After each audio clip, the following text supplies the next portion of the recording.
right, great.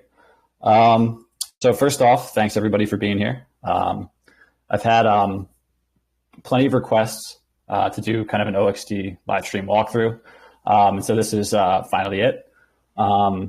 If you're completely unfamiliar with some of these topics, there's definitely going to be something here for you. I'll do plenty of fundamental examples that can get you kind of caught up to speed on the basics of chain analysis. And if you're somewhat familiar with those fundamentals, this should totally help reinforce those concepts. Most importantly, if you are already a little bit familiar, this analysis will give you some context around transaction analysis.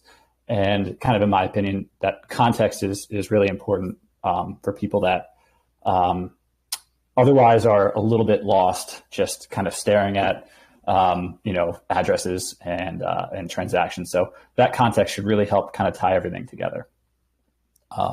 And so, this walkthrough is going to be centered around analyzing ransomware payments and activity. If you're unfamiliar with ransomware, it's the methods and process of hacking into and extracting and encrypting someone else's data, and then attempting to extort them, for payment in return for access back to their data. Typically, there's kind of two main actors in the ransomware process. They go by different names that you might see out kind of in the tech press. But in this example, I'm going to refer to them as the developers and the affiliates. So the ransomware developers, sometimes they're called the gang.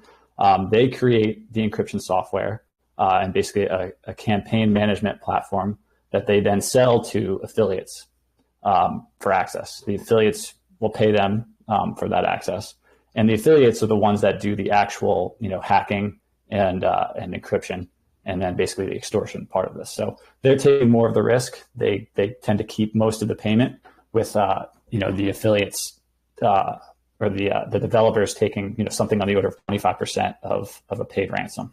So this example I had found on a website, a public directory called ransomware.re. It was around earlier this summer. It's kind of fallen off a bit. I don't think that they have access to that public list of these ransomware payments up or available at the moment. But it was useful. It gave me a ton of examples of ransomware activity, and I was able to kind of get a high level feel for how ransomware payments are handled by the affiliates and the developers. So this is one of the better examples that I found in that public directory. And so, at the end of this, the full transaction graph that we're going to have will really help put some of, Bitcoin's default privacy into perspective for everyone. It's going to take me a little bit of time to get to the end of this. So in the beginning, I'm going to, not allow, it'll just be kind of me talking and doing the walkthrough. Hopefully after we get maybe halfway through or so, I can open it up to questions. This way the stream doesn't go on for several hours. So, and I guess with that, we're ready to get started. So right now, what we're going to do is, I'm starting with, a given ransom payment transaction. And, our goal in this analysis is going to be to track as much of the ransomware developer's wallet activity as possible. And along the way, we're going to cover those chain analysis basics, and, we'll get some, high level feel for how, these payments are handled. So without further ado, I guess I'll switch over to my OXT screen. And this is going to be our starting transaction.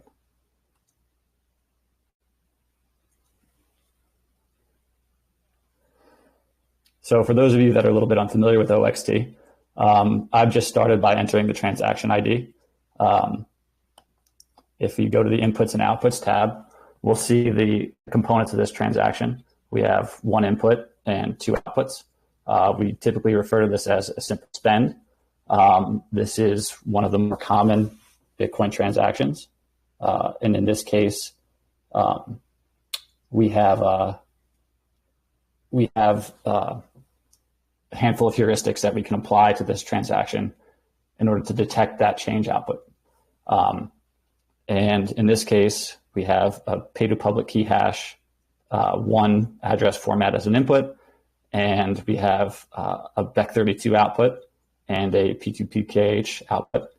And we also have a round payment amount in this bec32 output. So by using those two heuristics, we're able to identify this output at index 1 as the likely change. And we can track this payment forwards, or this change output forwards, and continue to evaluate the original owner of this input, continue to evaluate their spending. So one of the things that I think some people have trouble with is they'll input an address into OXT.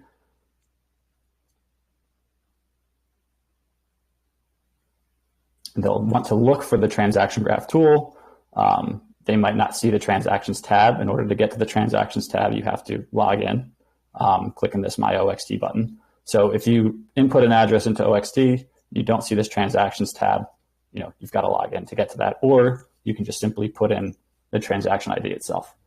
And to access the transaction graph tool, we'll go over to the left side of the screen, hit this little toolbar button, and the transaction graph will open.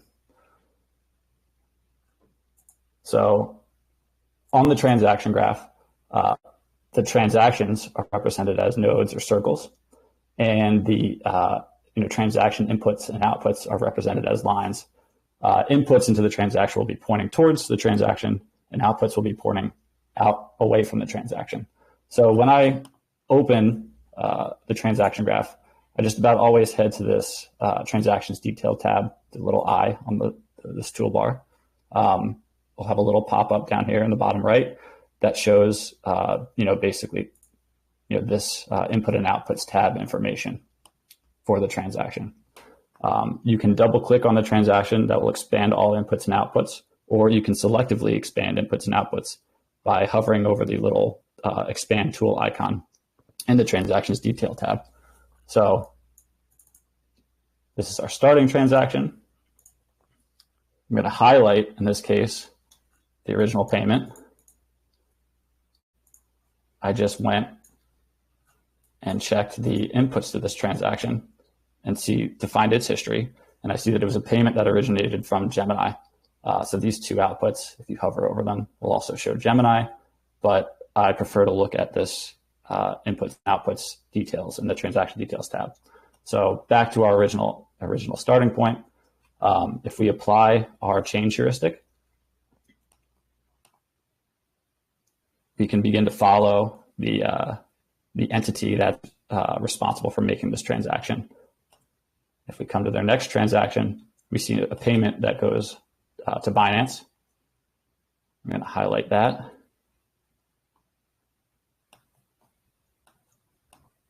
And we can take a look at the activity around this address. It's got about 1,500 transactions and has received about 6,300 Bitcoin. It has a note that's been applied by another OXT user. And in this case, the note says it's an address that's related to the SUEX OTC desk that was blacklisted by OFAC, I guess back in September. And let me just drop this in the chat. It might be worth it for people to be able to see this. Here's some details about the SUEX OFAC sanctioning.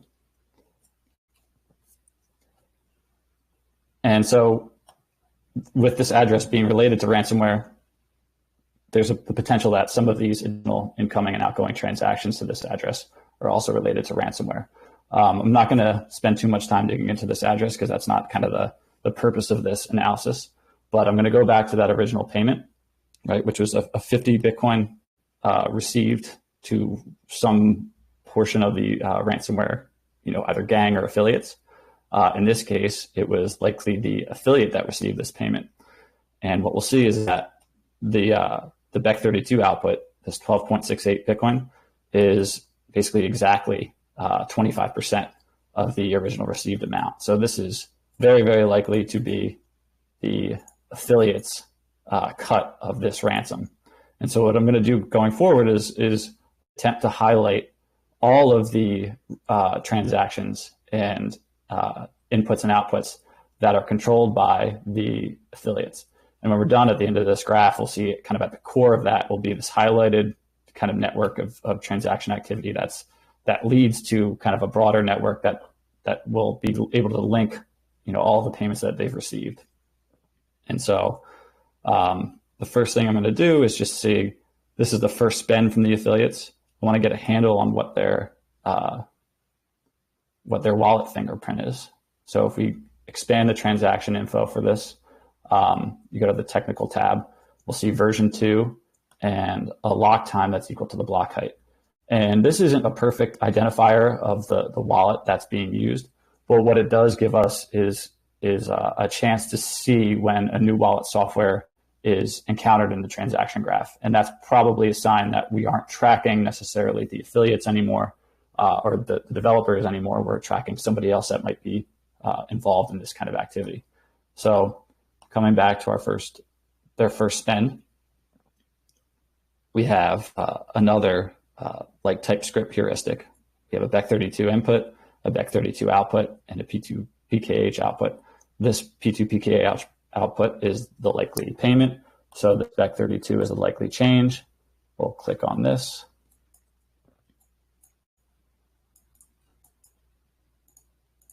I'm going to highlight this transaction with this output being the likely change back to the developers. And I'll expand the payment now. See where this goes. Nowhere really noticeable, at least not to a dedicated or labeled exchange that we have on OXT. And so instead of getting off into the weeds, I'm going to keep focusing on this developer wallet. And in the next spend, we see that there's a 21 Bitcoin output to a P2PKH address. Again, we can apply that like TypeScript heuristic. So this P2PKH address or output is the likely payment. And we also see that there's a cluster by the common input ownership heuristic where both of these inputs are kind of assumed to be controlled by the same wallet. And it's very likely that these are, because both of these addresses or both of these inputs need to be combined in order to make this 21 Bitcoin payment, right? Neither of these is more than 21 Bitcoin. So the wallet automatically selected both of these inputs to make this payment. And now I can check on this address and see if there's any additional activity. This address has been reused. It's got 11 incoming transactions. And, kind of in the context of our analysis, we know that this address may be related to ransomware activity. I've already taken a look at this, and I happen to know that this transaction for 73 Bitcoin that comes into this one P2PKH address will give us a little bit more context on some of our transaction graph as we continue tracking that developer wallet. So if I just follow the inputs to this, I eventually wind up at this cluster.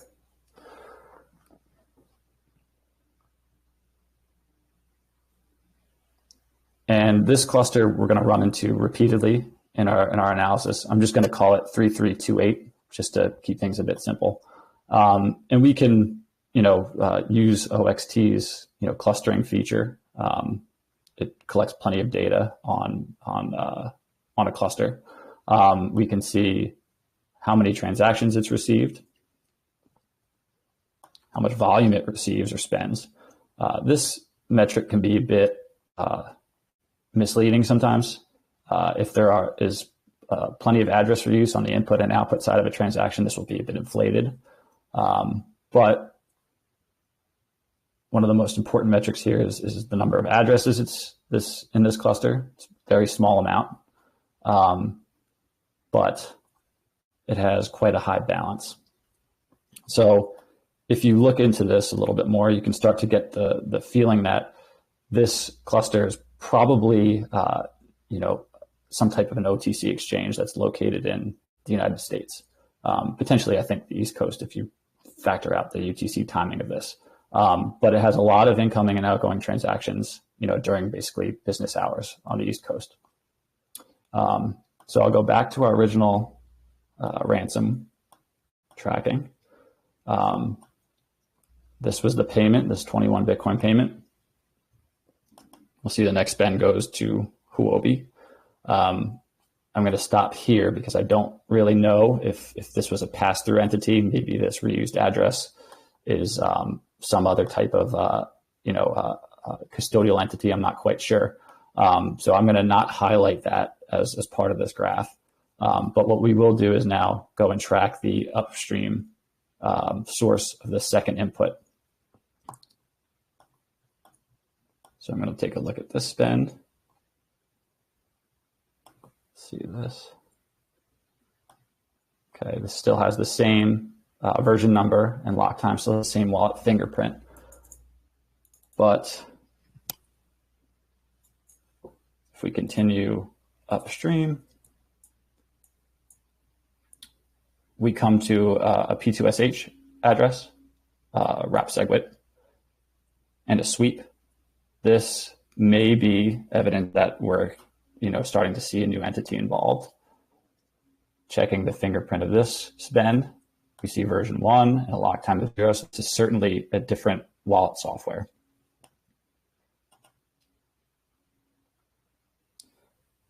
The source of this transaction is another cluster.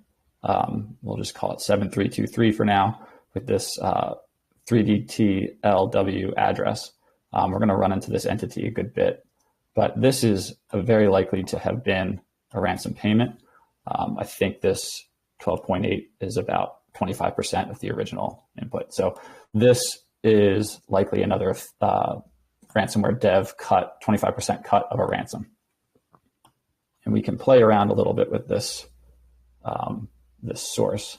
Actually, I want to highlight this one.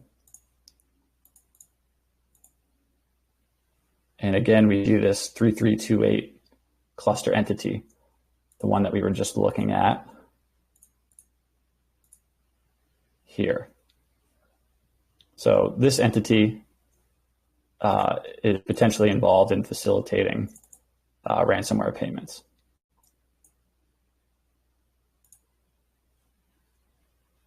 It's another input. Okay, this is the one that I wanted. Here we have another spend from this 3328 entity to the 7323 entity for 51 Bitcoin.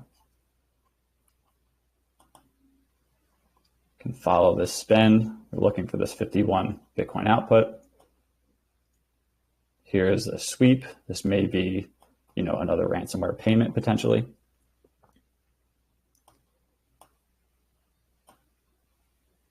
And if we open this transaction, we find a Wasabi CoinJoin, nice, neatly sorted in ascending order of input denomination. And on the output side, we see our equal outputs for these mixed outputs. Here you go. The base denomination 0.1, 0.2s, 0.4s, 0.8s, and so on. Those are the mixed outputs. And in this case, this was a 51 Bitcoin, 52 Bitcoin input. Being the largest input, it's likely that this, it is certain that this is the change output that goes back to that entity. And we'll take a look at this and see if there's anything that we can't find, just briefly. OXT does a nice job of weighting the inputs and outputs by amounts.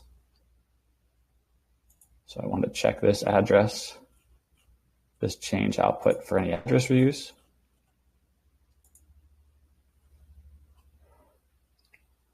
Only one incoming transaction, so no address reuse. Being that this is the, 48 Bitcoin input, this 45 Bitcoin output is the change again as the coins continue to get mixed.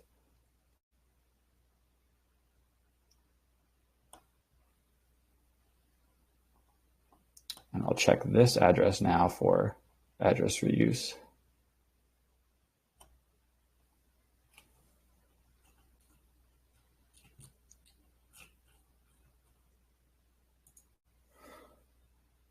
And in this case, we do see some address reuse for this transaction, or this address. It's received 2 transactions. It looks like it's certainly received that change output that we had previously seen. But we also see that it's received a mixed output and sent that mixed output. So we know that this output is controlled by, this mixed output is controlled by this original UTXO, or this wallet that controls this original UTXO. You can see how this is later spent.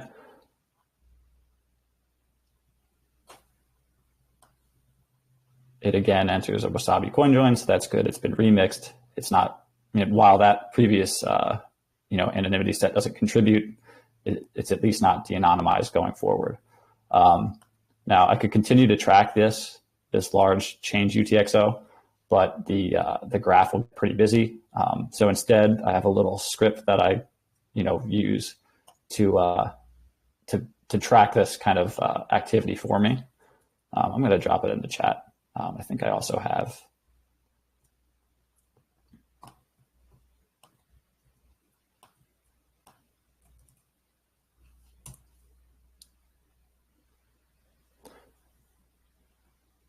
I also have a paste bin link. Let me drop that in as well.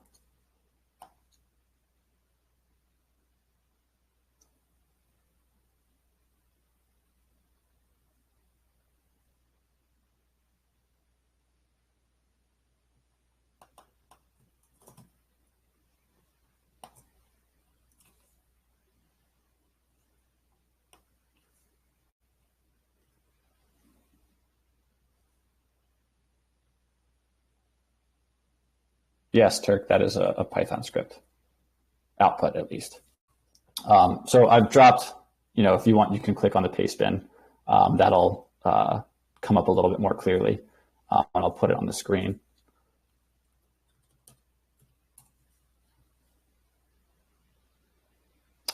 And what I've done in the script is just calculate the change output and check to see if it's reused. Instead of chasing down all of the outputs to this transaction in the graph,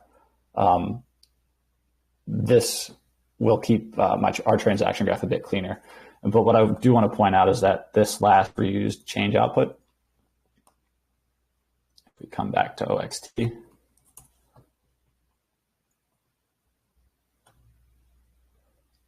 it's received this 0.8 Bitcoin change, and it's also received a 0.2 mixed output from a previous mix.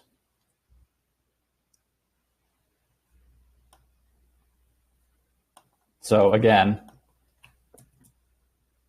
this address, this 0.2 output is de-anonymized. It's linked back to the original wallet that controls this input. I'll drop this in the chat as well.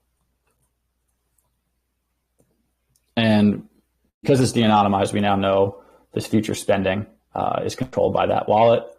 We can open up this transaction where we see kind of a large consolidation, potentially some change, outputs in this as well. But what I really want to show is that, going forward now, this payment is made to Binance. We have, again, the like TypeScript output that we can, like TypeScript heuristic that we can apply and continue to track this activity. Being the way that Binance is, it has dedicated addresses for its users. These addresses, in this case, are all reused. They've received multiple payments. So these potentially open the door from, that original de-anonymization now opens the door through this address reuse at Binance to go and link to more basically, activity that's controlled by that wallet. So we've got kind of a compounding failure there. The original issue with Wasabi and this, worse issue of, kind of address reuse broadly. So I'm going to stop chasing down this part of the transaction graph and get back to our affiliates.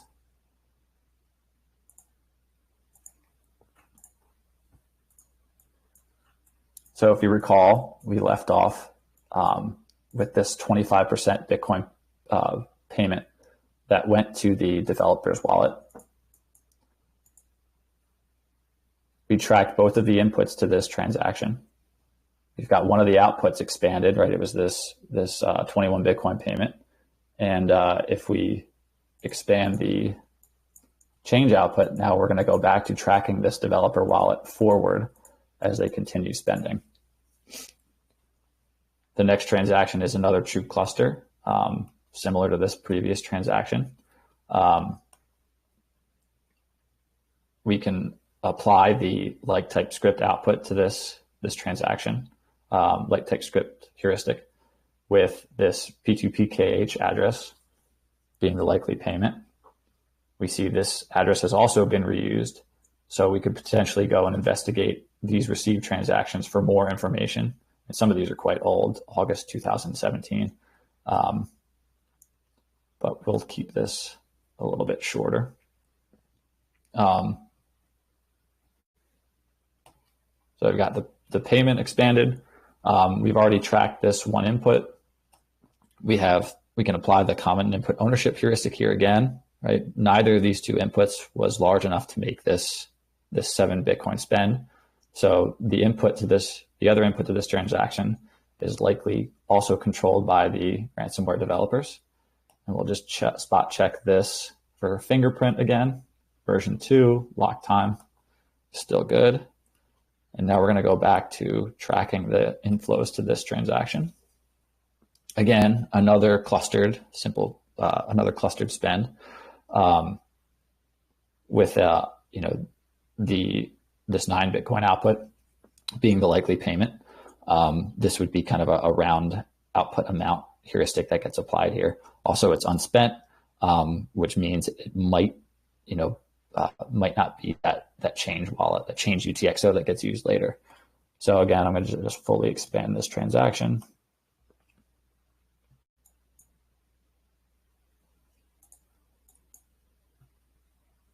And I have two inputs to follow now. I'll start with this 5 Bitcoin input.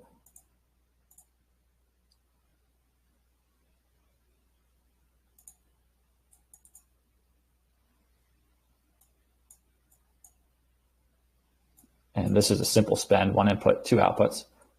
These are much easier to evaluate for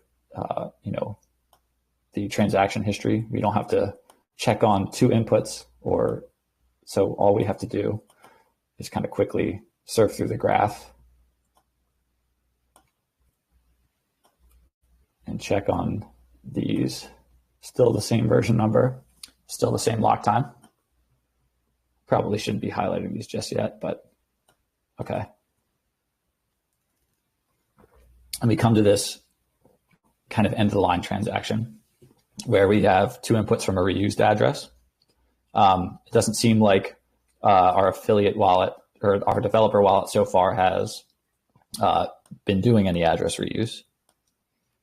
The inputs to this transaction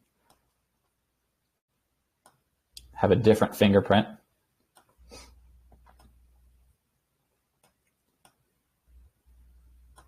And with this address reuse, this is probably or potentially a ransomware payment.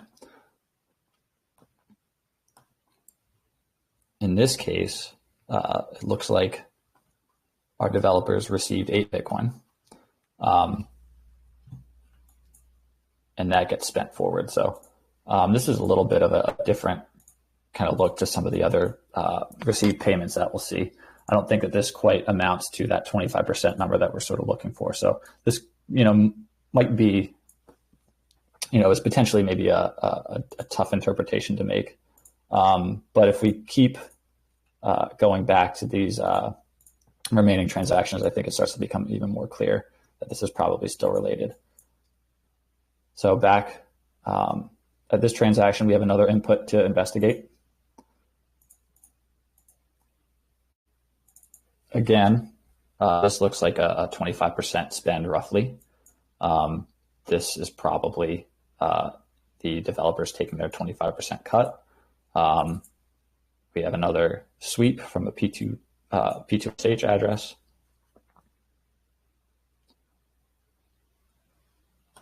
Version 1, lock time 0. This 7323 entity that we've already run into with this 3DT LW address.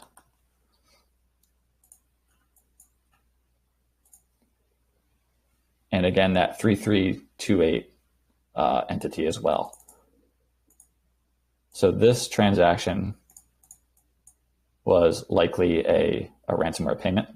And this is, again, our affiliates or our developers taking their 25% cut. And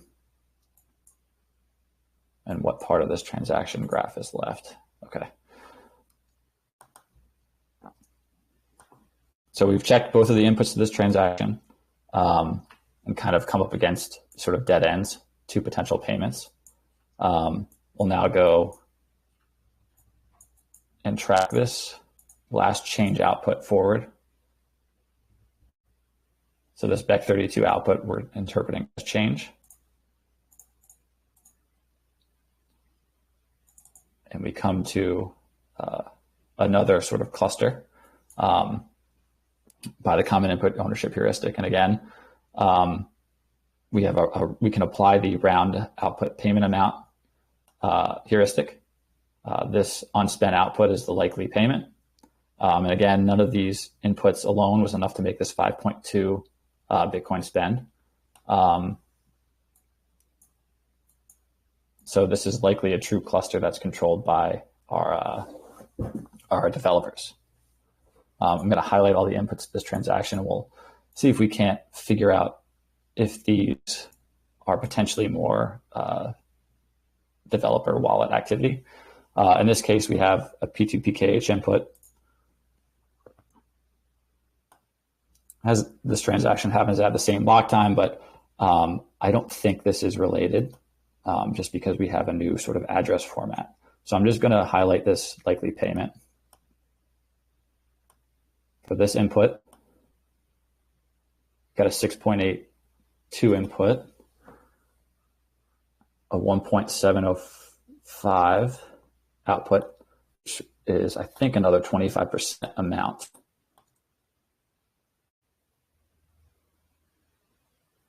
So this may be some affiliate activity. See another cluster here. Checking the inputs for this transaction, we see Gemini. So this may have been another payment.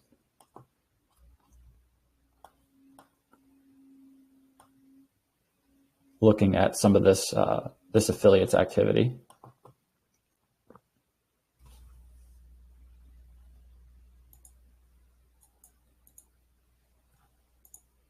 This 1.36 is the likely payment. We can apply the like type script heuristic and potentially the round payment amount heuristic as well. This kind of goes off into some kind of a cluster here, but it looks like the change output from this affiliate is spent to Binance.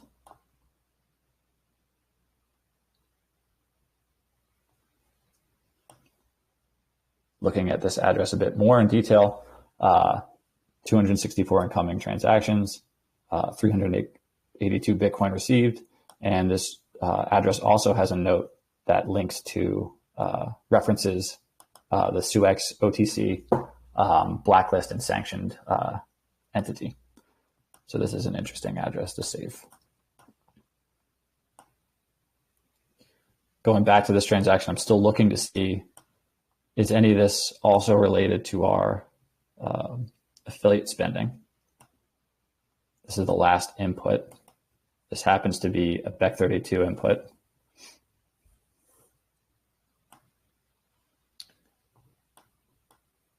With this 0.32 spend, this 0.36 change, this may be more of the developer's wallet activity. So I'm going to trace this upstream. Simple peel chain, 1 input, 2 outputs.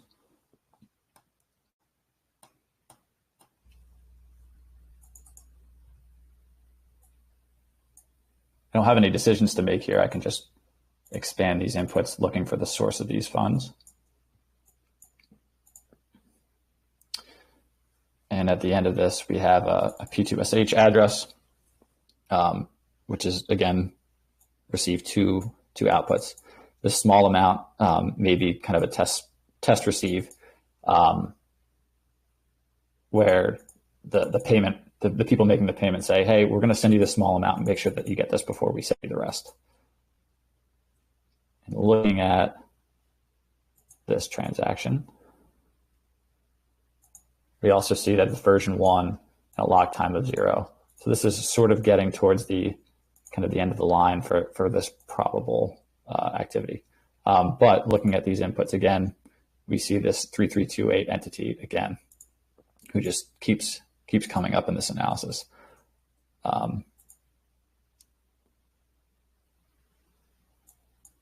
This spend of the ransom payment, it looks like this 0.43 happens to be another 25% cut for the developers. So I'm going to highlight all of this activity.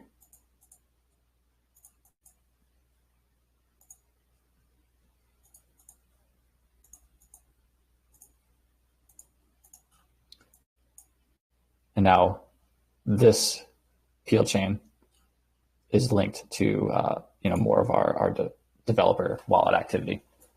And I think this is probably a good point to open things up a little bit and see if there are any questions. We're sort of getting mostly towards the end of this analysis. We have this last change output from this cluster spend to evaluate. But I'm going to go check in the chat and see if anybody has any questions that we can answer before we go forward.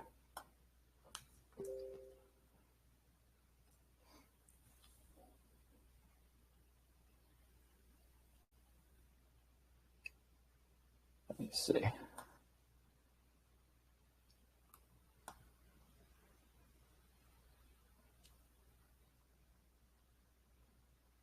See a couple questions from Turk. How does dedicated addresses for singular users from Binance get flagged on OXT? Who reports those addresses to OXT? In our experience, well, we know that Binance gives out static addresses for its users. Those addresses are then spent and clustered by the common input ownership heuristic. When we come across wallet patterns that look like Binance, and they do have a very similar kind of pattern, they all spend to the same address, that's when we'll then apply a label to that Binance cluster. I think that was more what you were trying to ask. We don't necessarily go and flag this and say this is a single user address, if that makes sense.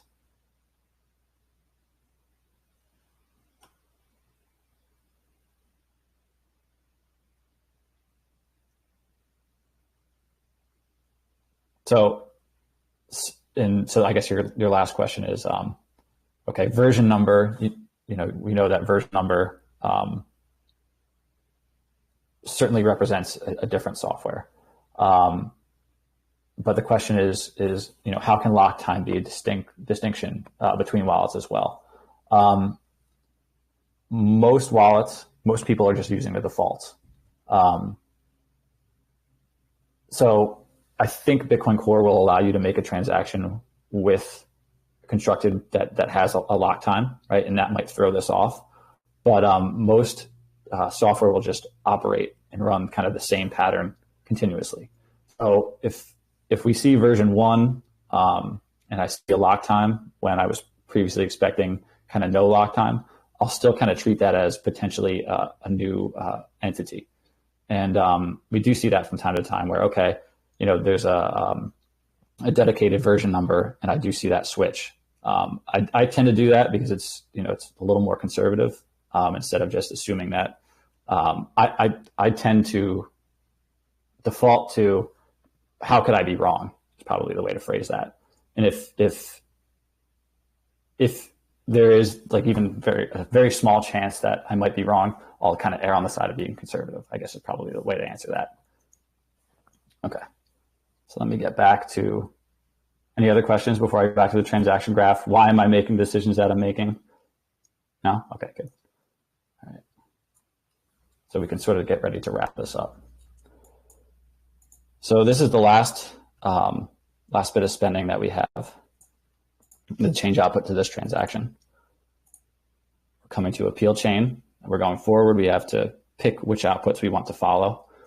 In this case, we can apply the like type script heuristic, where the bec32 output is the likely change.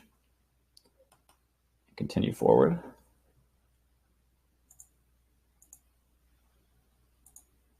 Highlight these.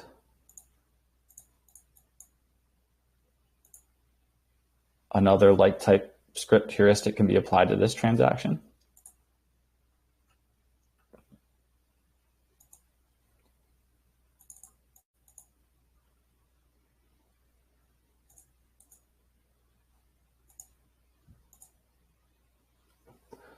In this case, we can't apply the like type script heuristic because both outputs are to bec32, but it looks like we have a round payment amount heuristic that we can apply to this first output. So the second output is the likely change.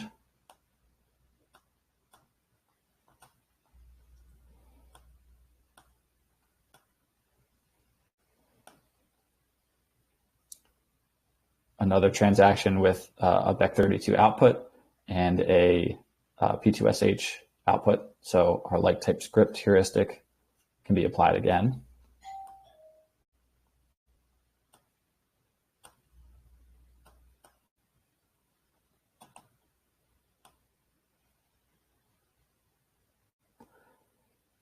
And it looks like at the end of this, we come to a relatively large cluster with only a single output.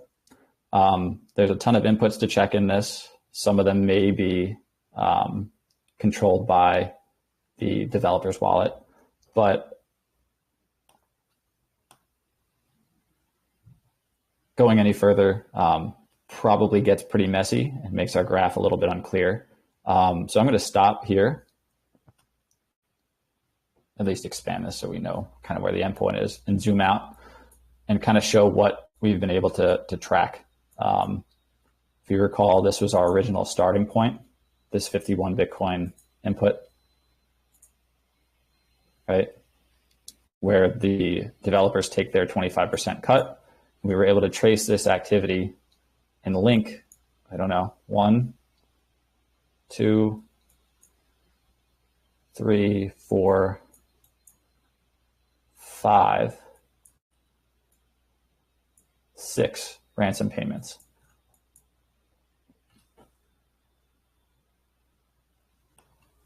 I did the math on these, added them all up. It's something like 45 Bitcoin in total that they had received between, kind of the beginning or middle of May. And I think the last one is sometime June. Yeah, we'll call it June. So 45 Bitcoin from the middle of May to sort of the middle of June, roughly a 30-day period.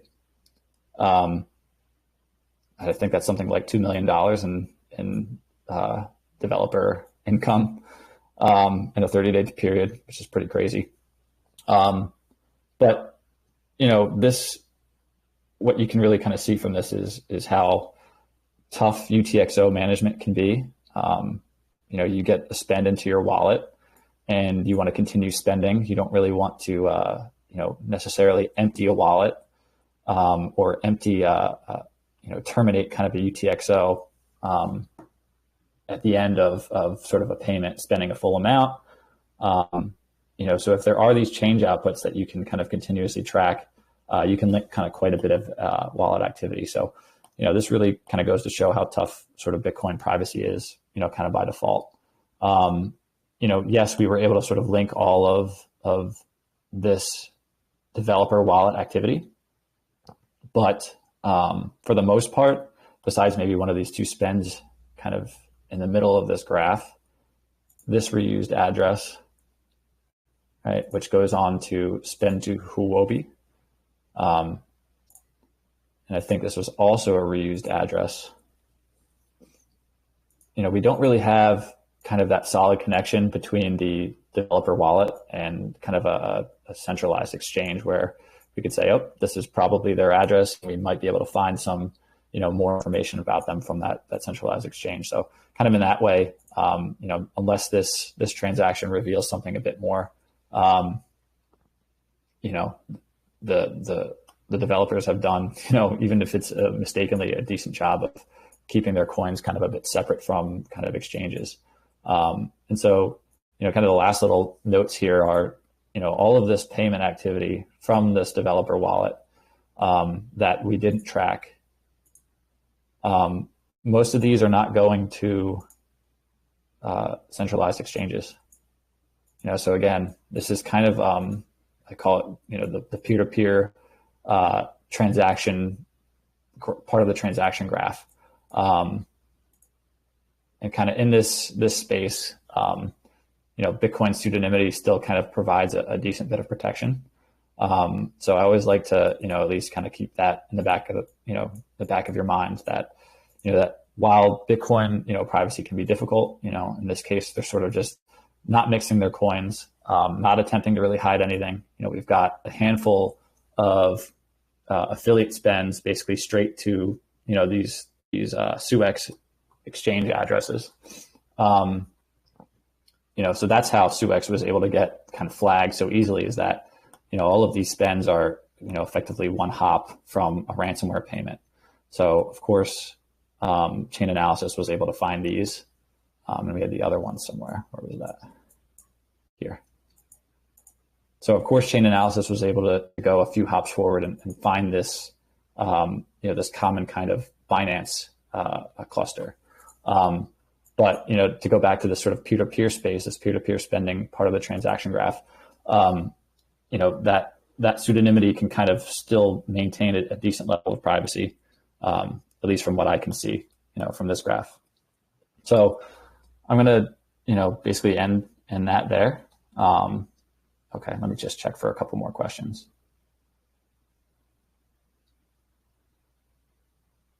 Okay, Turk's asking, yeah. So this is the last thing that I'm going to do is I'm going to bookmark the OXT transaction graph and I'll drop it in the chat. And if you're sitting around surfing this later, you can revisit and see exactly kind of what I've done. But let me see. So how do you preserve the OXT graph state? I'll show you. I'll save you a bookmark. What happens when you close the internet browser at the end of the day and you want to pick it up? Yeah, that's what the bookmarks are for. What is your workflow when taking notes during your investigations? Do you take a note on a text file, copy pasting the addresses or transaction IDs along the way? Kind of with your thoughts. My process is probably more of, I'll do sort of a quick and dirty, check to get a sense of which way the analysis is kind of heading. And as things sort of develop, depending on the timing, if this is an old investigation where UTXOs might still be, or certainly probably spent, but if it's a recent investigation where the UTXOs haven't been spent, sometimes I'll let them sit for a little while, let the transaction graph develop, let the spending take place, and then go back and make more detailed notes. Usually, what I do is for very simple analyses, a screenshot and annotations is enough. When it comes to like volume and timing analysis on mixers or attacking kind of more kind of technical areas, I'll usually make kind of a CSV with incoming amounts, tracking expected balances and kind of additional information. So let me make the bookmark. So if we go back to the tools tab on the left side here, this bottom icon is the bookmarks tab. So I'm going to call this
And that's that. So I'm going to make this public so anyone else can see it. Create bookmark.